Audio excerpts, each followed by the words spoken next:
Hello, this is TS Television, your digital first Pan-African news network. You're watching Business Report. I'm Musaze Isesele.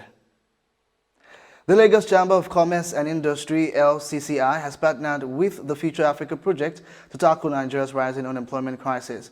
President of LCCI, Toki Mabogunje, stated that beyond macroeconomic conditions, skill mismatch also contributes to the persistent increase in Nigeria's unemployment numbers, which, if not properly addressed, may worsen over time. Speaking at the forum with Future Africa in Lagos, Mabogunje stated that the chamber will be partnering with Future Africa to train 1,000 young Nigerians under the Future Africa Internship Program, FAIP. Nigeria's current food situation could get even worse in the poultry sector as the Nigeria Center for Disease Control, NCDC, confirmed the outbreak of avian influenza, also known as the bird flu in Kano, Plateau, Bauchi, Gombe, Nasarawa, Kaduna, and Niger states. Stakeholders fear that unless urgent measures are taken to arrest the spread, more states may be affected, posing a serious threat to investment in poultry farming and farmers in the country. According to the NCDC Director General Chikwe Ikweazu, Health National Rapid Response Team RRT from NCDC and the Federal Ministry of Agriculture were deployed to Bauchi, Kano, and Plateau states. A total of 83 human samples were received and 64, that is 87.7% samples were tested. Of the tested samples, 7, which is 10.9%, were positive for flu A, 6, which is 85.7%, were subtype A/H5, while 1, 14.3%, was unsubtypable, he explained. The Edo State Governor, Godwin Obaseki, says the 100 billion naira investment in the state's oil palm sector by 7 oil palm investors will strengthen the state's smallholder farmer scheme. The Smallholder Farmer Scheme is in furtherance of Edo government's vision to make agriculture the mainstay of its economy and falls under the Edo State Oil Palm Program, ASOP.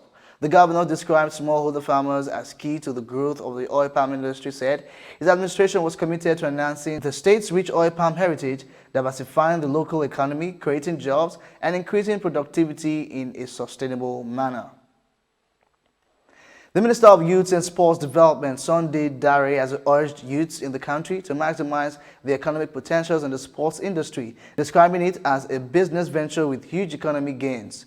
Dare made the call at the opening ceremony of the 20th edition of the National Sports Festival, NSF, tagged Edo 2020 in Benin City. He noted that the biennial sports festival remains a cohesive agent that brings Nigerians together and added that our sports must become a business from which the benefits of job creation and employment investments to the GDP will accrue. Malaysian biofuel production and distribution company Bionas has approached the Nasarawa state government for a joint venture partnership for the production of biodiesel from the Jathro power plant deposit in the state. Leader of the delegation from Bionas, Usman Magawata, made a brief presentation of the business opportunities being proposed by the company during a visit to Governor Abdullahi Sule at the Government House, Lafia, Nasarawa State.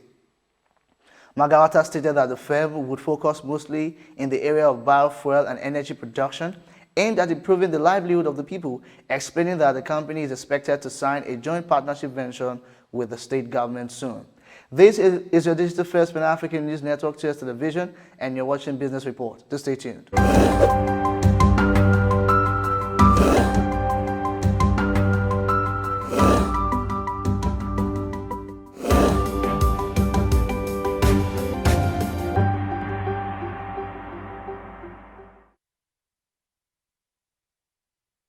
Thank you so much for staying with us. Now we move on with other stories. Insurance has for Nigerian farmers been considered a myth, yet holds the solution to repeated complaints over the years when losses are recorded across the value chain, especially in primary production. In recent years, insurance firms have tried to step up their game as the agri sector appears to be attracting more attention and funding. For investments to be secured, however, insurance is required to guard against unwanted turn of events. This week, a workshop which had insurance companies in attendance saw area yield index insurance has been suggested as a way of compensating farmers for losses, ensuring they don't get discouraged in production. According to the World Bank, this type of insurance establishes the insured's yield as a percentage of the average yield for the area. An indemnity is then paid if the realized average yield for the area is less than the insured yield regardless of the actual yield on a policyholder's farm. According to the Director of Policy and Regulation, National Insurance Commission (NICOM), Leo Aka, this type of insurance provides a good backing for farmers, especially as it covers adverse weather, which usually affects farming in the country. The Central Bank of Nigeria said that it got an order from the Federal High Court Abuja Division to freeze 11 bank accounts to enable it conduct investigations into suspicious activities. The Apex Bank also added that the order was renewable on expiration, but only on good reasons. It however stated that any person affected by the order was entitled to approach the court to seek to set aside, discharge, or have the order reviewed for genuine reasons. The President World Bank Group, David Malpass, has said that the group is working in collaboration with the International Monetary Fund on the common framework that the G20 established for dealing with debt overhang and debt burdens. The World Bank president said this while responding to questions at the press conference at the 2021 spring meeting on April 7th.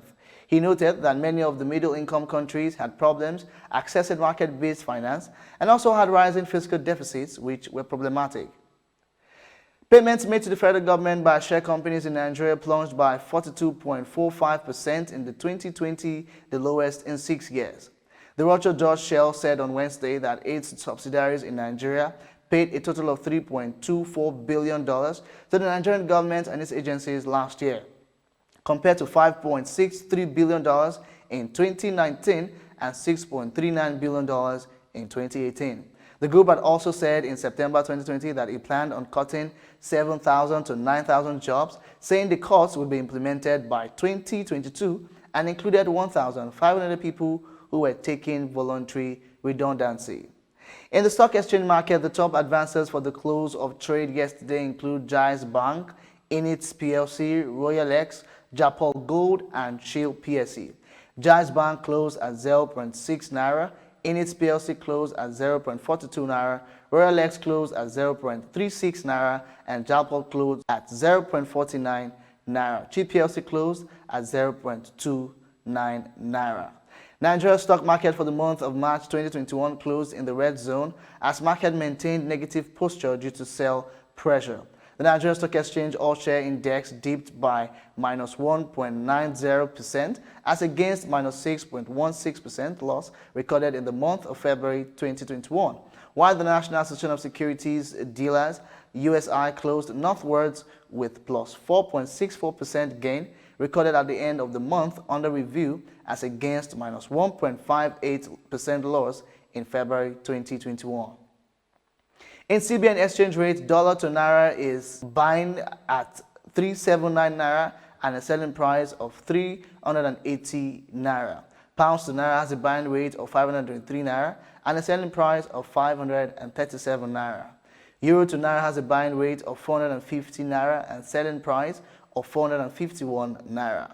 South African rand has a buying rate of 26 and a selling price of 26 naira. We'll bring you more report from the Nigeria Stock Exchange tomorrow. And that's it on Business Report. Do well to follow us on our social media platforms on Facebook, Twitter, and Instagram at TOS TV Network. Do well to also like and subscribe to our YouTube channel at TOS TV Network. I'm Musa Isesele. Do enjoy the rest of your day.